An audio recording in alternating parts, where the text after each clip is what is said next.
2024 లేదా 25లో డిగ్రీ లేదా బీటెక్ చదివారా? సాఫ్ట్‌వేర్ జాబ్ కోసం ఎదురు చూస్తున్నారా? అయితే కోడ్ జ్ఞాన్ 100 డేస్ కోర్సులో చేరండి. జాబ్ సాధించండి. నమస్కారం సార్. నమస్తే అండి. సార్ బీటెక్ అయిపోయిన తర్వాత చాలామంది గ్రాడ్యుయేషన్ తర్వాత నెక్స్ట్ కెరియర్ ఎలా ఉంటుంది అన్న క్వెషన్ మార్క్ చాలా మందికి ఇలానే డైలమాలో ఉన్నారు. అండ్ అందులో చాలామంది ఎక్కువగా ప్రిఫర్ చేసేది ఇప్పుడు ఈ జావానో, సి++ఓ ఈ లాంగ్వేజెస్ నేర్చుకుంటే ఎక్కువగా కెరియర్ కనిపించట్లేదు. అండ్ అందరూ కూడా అంటున్నారు నెక్స్ట్ ఏఐనే కంప్లీట్ ఫ్యూచర్గా మనం చూసుకుంటే ఆపర్చునిటీస్ పరంగా కూడా ఎక్కువగా అవే ఉన్నాయి. అదేదో ఇది నేర్చుకోవడం కన్నా అది నేర్చుకుంటే నెక్స్ట్ కమింగ్ ఏదైతే బాగుంటుందో దానికే వెళ్ళడానికి ఇంట్రెస్ట్ చూపిస్తారు కదా సార్. సో చాలా మంది ఇటు ప్రిఫర్ చేస్తున్నారు. నిజంగానే నెక్స్ట్ కమింగ్ ఫ్యూచర్లో ఏఐనే ఉండబోతుందా? ఇప్పుడు గ్రాడ్యుయేషన్ ఎవరైతే కంప్లీట్ అవుతూ ఉంటారో వాళ్ళు ఏఐ తీసుకోవాలా, లేదంటే నార్మల్ కోర్స్ మనం ఏదైతే చూస్తూ ఉన్నామో అందులో సెట్ అవ్వాలనుకుంటారా? నిజంగా ఫ్యూచర్‌లో మొత్తం ఏఐనే ఉంటదండి. మీ ప్లేస్‌లో మీలాగా రోబోట్ వచ్చేస్తది. మీ ఫేస్ తోటి. మొత్తం ఆబ్వియస్‌గా 100% ఏఐనే ఉంటది. కానీ ఇప్పుడు మనం మాట్లాడుకుంటుంది ఫ్రెషర్స్ గురించి. ఓకే. ఫ్రెషర్స్ ఇప్పుడు ఏఐ గాని, డేటా సైన్స్ గాని ఈటన్నిటికి గూడా కొంత ఎక్స్‌పీరియన్స్ కావాలి. ఇప్పుడు కంపెనీస్ ఫ్రెషర్స్‌ని తీసుకెళ్ళి అట్లా ఏఐ లాంటి ప్రాజెక్ట్స్‌లో ఇన్వాల్వ్ చేస్తే చిన్న మిస్టేక్ జరిగినా చాలా హ్యూజ్ లాస్ వస్తది. అవునవును. సో, ఫ్రెషర్స్‌కి చాలా తక్కువ ఓపెనింగ్స్ ఉన్నాయి. ఆపర్చునిటీస్ చాలా తక్కువున్నాయి. ఓకే. తక్కువున్న ఆపర్చునిటీస్ గూడా ఎవరికున్నాయంటే హైలీ స్కిల్డ్ పీపుల్‌కున్నాయి. ఓకే. మనం ఇప్పుడు almost 15-16 lakh students pass out అవుతున్నారు ఎవ్రీ ఇయర్. ఓన్లీ ఇంజినీరింగ్ నుంచి. మళ్ళీ డిగ్రీ వాళ్ళున్నారు. సో, ఓవరాల్ 25 లాక్స్ దాకా ఉన్నారండి. సో, ఇంతమందికి లేటెస్ట్ టెక్నాలజీ మీద ఎప్పుడు జాబ్స్ ఉండవు. ఓకే. అది ఎప్పటికప్పుడు ఎవాల్వ్ అవుతూ ఉంటది. ఎక్స్‌పీరియన్స్ తెచ్చుకొని జాయిన్ అవ్వచ్చు. వీళ్ళందరూ గూడా ఎప్పుడు ఫస్ట్ ఫోకస్ చేయాల్సింది ఫండమెంటల్స్ ఆఫ్ ప్రోగ్రామింగ్. అంతే గదా! మనం ఇల్లు కట్టేటప్పుడు గూడా పునాది బేస్ ఎంత స్ట్రాంగ్‌గా ఉంటే ఇల్లు అంత స్ట్రాంగ్‌గా ఉంటది అని థింక్ చేస్తాం. అవునవును. అది లేదు అంటే ప్రాబ్లమ్ ఉంది. సో, ఇక్కడ మనం ఏఐ నేర్చుకోవాలన్నా, డేటా సైన్స్ నేర్చుకోవాలన్నా, ఏది నేర్చుకోవాలన్నా ప్రోగ్రామింగ్ కాన్సెప్ట్స్ అన్నవి బాగా రావాలి. ఓకే.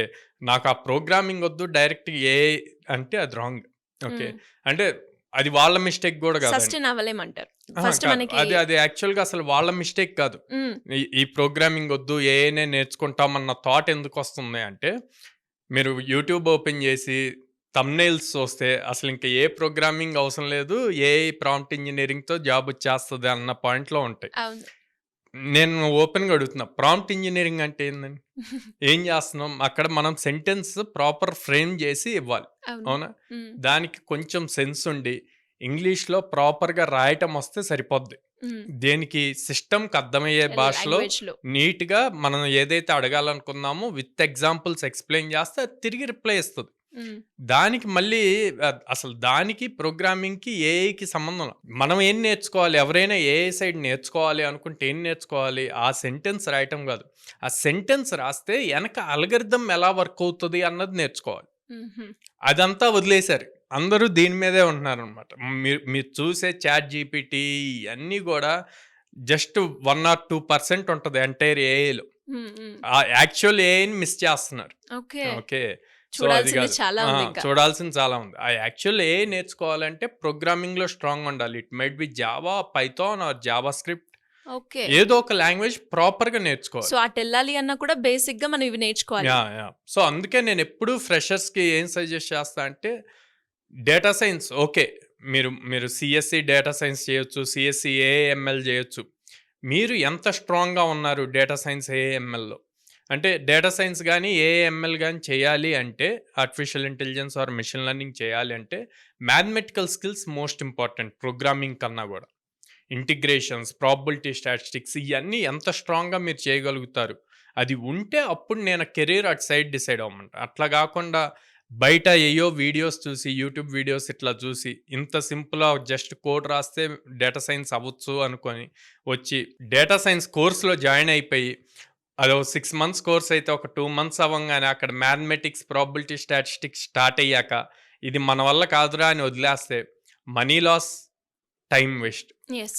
దాని బదులు ముందే క్లారిటీగా రీసెర్చ్ చేసుకొని, అది మనం తీసుకోగలమా, చేయగలమా అన్న క్లారిటీ ఉండి, అప్పుడు దిగితే బెటర్.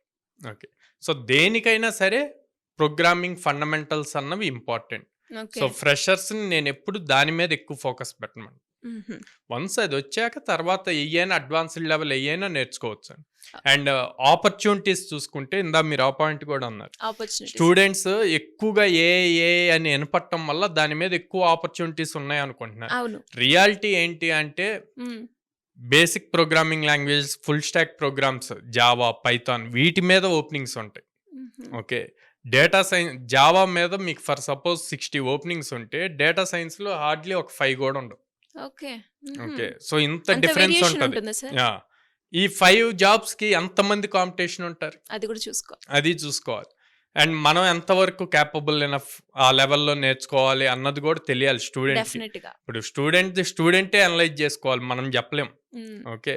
సో అందుకే ఈ పాయింట్స్ అన్ని కన్సిడర్ చేసుకొని లైక్ ప్రాపర్గా కావాలి అంటే ఒక పేపర్ తీసుకొని పేపర్ మీద ప్రాపర్గా రాసుకొని తనకున్న థాట్స్ అన్ని ఇప్పుడు నేను చెప్పినవి నోట్ చేసుకొని కొంత రీసెర్చ్ ప్రతిదీ మొబైల్లో వచ్చేస్తుంది కదా. అవును. ఒక హార్డ్లీ 2 అవర్స్ టైం స్పెండ్ చేస్తే ప్రాపర్ క్లారిటీ వస్తుంది. దాన్ని బట్టి తను డిసైడ్ అవ్వచ్చు ఎట్ సైడ్ వెళ్ళొచ్చు కెరియర్ అన్నది. సో ఫ్రెషర్స్ ఎప్పుడు కూడా ఐ ఆల్వేస్ సజెస్ట్ ఇవన్నీ ఎవర్ గ్రీన్ అండి. ప్రోగ్రామింగ్ లాంగ్వేజెస్ పైథాన్ కానీ జావా కానీ జావా స్క్రిప్ట్ కానీ వీటిని యూజ్ చేసే మిగిలిన అన్ని బిల్డ్ అవుతూ ఉంటాయి. అండ్ ఒక క్లారిటీ వచ్చింది ఒక ఫ్రెషర్ స్టూడెంట్కి అని అనిపిస్తుంది. అండ్ మీరు అన్నారు ఫ్రెషర్కి కాదు కొంచెం ఎక్స్పీరియన్స్ ఉన్న వాళ్ళకి ఏఐలో చాలా ఉన్నాయి. అండ్ ఇప్పుడు మనం వాళ్ళ గురించి మాట్లాడుకుంటే నాకు ఎక్స్పీరియన్స్ ఉంది సార్, బట్ ఎక్కడ ప్లాట్ఫామ్స్ ఉన్నాయో నాకు తెలియట్లేదు, ఎలా చూస్ చేసుకోవాలో నాకు తెలియట్లేదు, నాకు నాలెడ్జ్ మాత్రమే ఉంది, దాని సర్చింగ్ ప్రాసెస్ నాకు తెలియదు అంటే ఎలా ఉంటుంది? జనరల్గా ఎక్స్పీరియన్స్ ఉన్న వాళ్ళు ఆల్రెడీ వర్క్ చేస్తూ ఏ సైడ్ షిఫ్ట్ అవ్వాలి అనుకుంటారండి. లేదు అంటే గనక వర్క్ స్టాప్ చేసేసి పర్టికులర్గా ఇది నేర్చుకొని అప్పుడు చేద్దాం. నేనేం సజెస్ట్ చేస్తా అంటే మార్కెట్ సిచ్యువేషన్స్ బాగలేని టైంలో మీరు కెరీర్ షిఫ్ట్ అవ్వాలి అనుకుంటున్నప్పుడు ఉన్న జాబ్ని ఎప్పుడు మానేయొద్దు. ఉన్న జాబ్ కంటిన్యూ చేస్తూ డిఫికల్టీ అయినా సరే ఈవినింగ్ టైమో లేకపోతే ఎర్లీ మార్నింగో 2-3 అవర్స్ దీనికి టైం స్పెండ్ చేస్తూ నేర్చుకోండి. నేర్చుకున్నాక అప్పుడు ఆపర్చునిటీస్ ఎప్పుడు మనకి ప్రీవియస్గా కొన్ని ప్లాట్ఫామ్స్ ఉంటాయండి. మనకి నౌకరీ, మాన్స్టర్ ఇట్లాగా ప్లాట్ఫామ్స్ ఉంటాయి. అవి ఓల్డ్ ప్లాట్ఫామ్స్, వాటిల్లోనూ ఆపర్చునిటీస్ పోస్ట్ చేస్తారు. అది కాకుండా ఇప్పుడు లింక్డ్ఇన్లో మీరు ఎక్కువ మంది కనెక్షన్స్ పెరుగుతున్న కొద్దీ మీకు హెచ్ఆర్స్తో కనెక్టివిటీ పెరిగితే డైరెక్ట్గా వాళ్ళని అప్రోచ్ అవ్వచ్చు, మీ రెజ్యూమ్ సెండ్ చేయొచ్చు, లేదా వాళ్ళు పోస్ట్ చేస్తే మీకు నోటిఫికేషన్ వస్తుంది. దాన్ని బేస్ చేసి మీరు అప్లై చేయడానికి స్కోప్ ఎక్కువ ఉంటుంది.